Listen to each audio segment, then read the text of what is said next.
YouTube இன்ஸ்டாகிராம்லலாம் ஒரு song ட்ரெண்டிங்காக போயிடுச்சுன்னா அதை வந்து ரீக்ரியேட் பண்ணுவாங்க, ரெசிபீஸ் ரீக்ரியேட் பண்ணுவாங்க. இது உங்களுக்கு தெரிஞ்சிருக்கும்.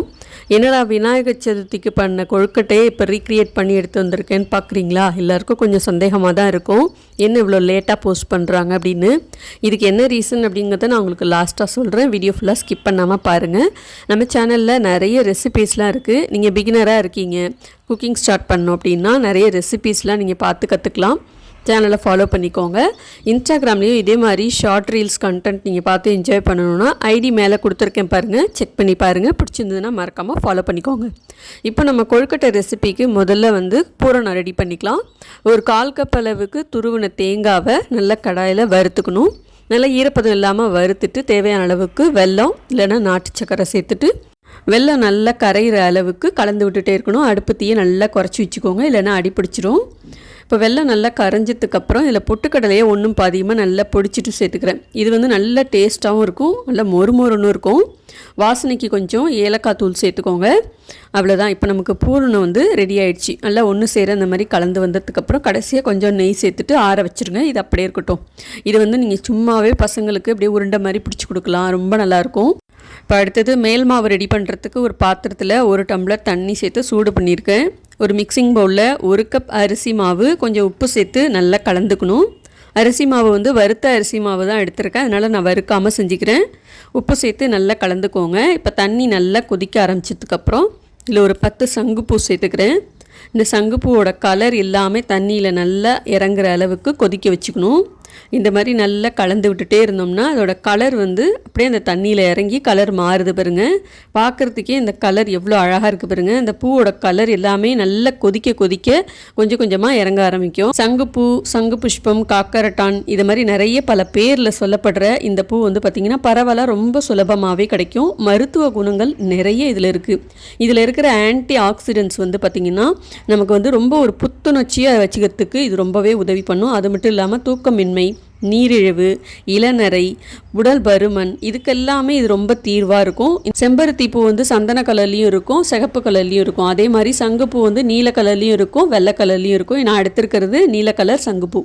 இந்த நீல கலரில் உள்ள தண்ணியை பயன்படுத்தி நம்ம எந்த உணவு செஞ்சாலும் வெந்ததுக்கு அப்புறம் ஊதா கலருக்கு மாறிடும். இப்போ இந்த சங்குப்பூவோட கலர் எல்லாமே தண்ணியில் நல்லா இறங்கிடுச்சு பாருங்கள். இப்போ இது அப்படியே வேறு ஒரு பாத்திரத்தில் நம்ம வடிகட்டி எடுத்துக்கலாம். சங்குப்பூ டீ ரெடி ஆகிடுச்சு.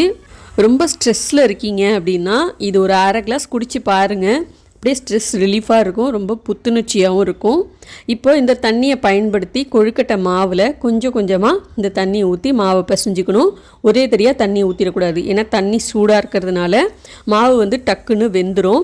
கொழுக்கட்டைக்கு அந்த சரியான பதம் வராது. வெந்ததுக்கு அப்புறம் கொஞ்சம் குழன்னு இருக்கிற மாதிரி இருக்கும். அதனால தண்ணியை கொஞ்சம் கொஞ்சமாக ஊற்றி கொழுக்கட்டை மாவு பதத்துக்கு பிசைஞ்சிக்கோங்க. இந்த சங்குப்பூ கொதிக்க வச்ச தண்ணியை பயன்படுத்தி இதே மாதிரி நம்ம நிறைய ரெசிபீஸ்லாம் செய்யலாம். நீங்கள் ஒரு ஸ்வீட் செய்ய போகிறீங்க அப்படின்னா அதில் இந்த சங்குப்பூ டீயை வந்து பயன்படுத்தி செய்யலாம். இதை மாதிரி கொழுக்கட்டை செய்யலாம். இந்த சங்குப்பூ கொதிக்க வச்ச தண்ணியை பயன்படுத்தி நம்ம இந்த மாதிரி செய்யும்போது நமக்கு நேச்சுரலான ஒரு கலரும் கிடைக்கும். அதே மாதிரி இந்த சங்குப்பூவில் உள்ள மருத்துவ குணங்களும் நமக்கு நேரடியாக கிடைச்சிரும். ஸோ இதே மாதிரி ஒரு தடவை நீங்கள் ட்ரை பண்ணி பாருங்கள். இப்போ கொழுக்கட்டை மாவு இந்த அளவுக்கு நல்லா பிசைஞ்சாச்சு. மேலே கொஞ்சம் நெய் இல்லைன்னா எண்ணெய் தடவிட்டு மறுபடியும் நல்லா பிசைஞ்சிக்கோங்க, மாவு காயாமல் இருக்கும். கொழுக்கட்டை மாவு பாருங்கள், இந்த அளவுக்கு நல்லா சாஃப்டாக பிசைஞ்சாச்சு. நல்லா சாஃப்டாக இருந்தால் தான் நமக்கு சாப்பிட்றதுக்கும் பஞ்சு மாதிரி இருக்கும். இப்போ இந்த கொழுக்கட்டை மாவை வந்து நீங்கள் உங்களுக்கு பிடித்தமான ஷேப்பில் வந்து நீங்கள் பண்ணிக்கலாம். இப்போ நான் மோதகம் மாதிரி தான் பண்ண போகிறேன்.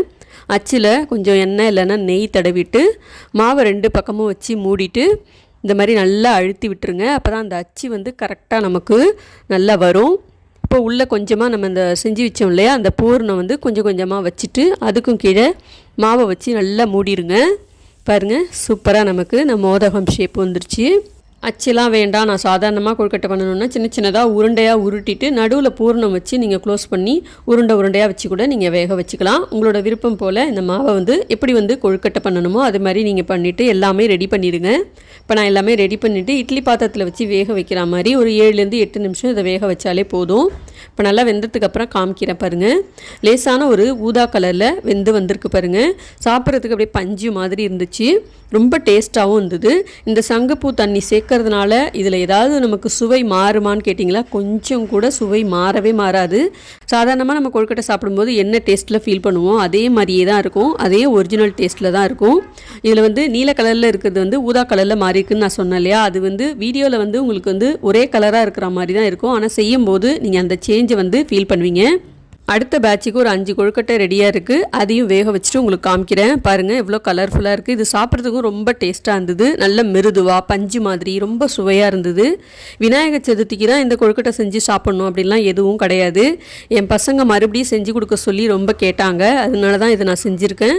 இன்னொன்று இதில் சங்குப்பூ சேர்த்து செஞ்சுருக்கிறதுனால இது ரொம்பவே ஆரோக்கியமானதும் கூட. இது நீங்கள் ஒரு தடவை ட்ரை பண்ணி பாருங்கள். இது வந்து சும்மாவே நம்ம பசங்களுக்கு ஸ்கூல் விட்டு வரும்போது ஒரு ஸ்நாக்ஸ் மாதிரி செஞ்சு கொடுக்கலாம். இதே மாதிரி நீங்களும் செஞ்சு பார்த்துட்டு உங்கள் ஃபீட்பேக் கமெண்ட்ஸை எனக்கு மறக்காமல் ஷேர் பண்ணுங்கள். சங்குப்பூவை எந்த மாதிரி விதத்தில் நம்ம செஞ்சு சாப்பிட்லாம் அப்படிங்கிறத கமெண்ட்டில் சொல்லுங்கள், நான் தெரிஞ்சுக்கிறேன். இதே மாதிரி நிறைய ரெசிபிஸ் நீங்கள் தொடர்ந்து பார்க்கணுன்னா அமுல் ஹாபிஸ் சேனலை சப்ஸ்கிரைப் பண்ணிக்கோங்க.